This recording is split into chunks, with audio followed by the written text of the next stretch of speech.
Hey everyone, welcome back to my channel, and in my today's video I have created this green eye look. If you love this look, then please keep watching and do subscribe to my channel, as it will really motivate me to create more of such content. To start with this look, I'm going in with Morphe M173 concealer brush and Mehk Paint Pot Soft Ochre. It's an eye base, it helps eyeshadow to pop. I'm going to use Wilderness palette today from Beauty Bay, and I wanted something green, so I'm going in with dark green shade from the palette on a flat brush.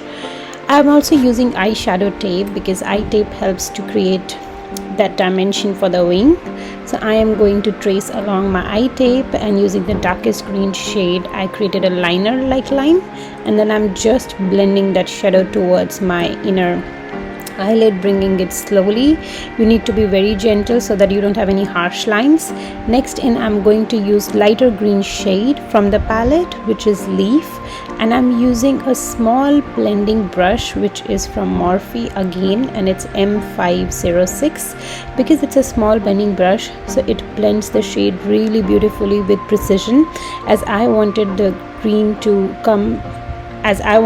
to spread like little bit towards the inner eyelid, and if I would have used fluffy blending brush, it would have just spread it over my full eyelid.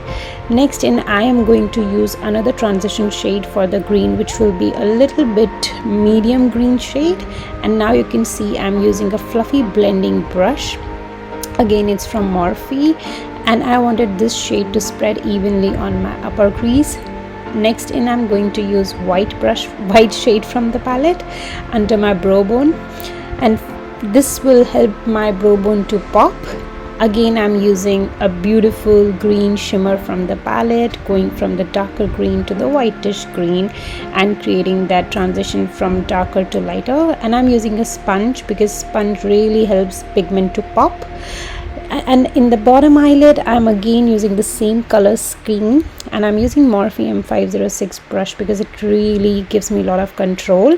Now if you want, you can skip the part, but I went ahead with the liner. I'm using Maybelline Tattoo liner, and I'm tracing along the eye tape and creating a thin liner, because once you apply lashes, it really gives a beautiful look. Again, applying kohl in my lower line and blending that kohl to give a little bit of smoky effect. Curling my lashes with my Eyeshadow curler and going with Maybelline Curl and Bounce mascara. So this is how my look has turned out. Hope you had fun watching this little mini tutorial. Do subscribe to my channel if you love this content. Till then, I will see you in next video.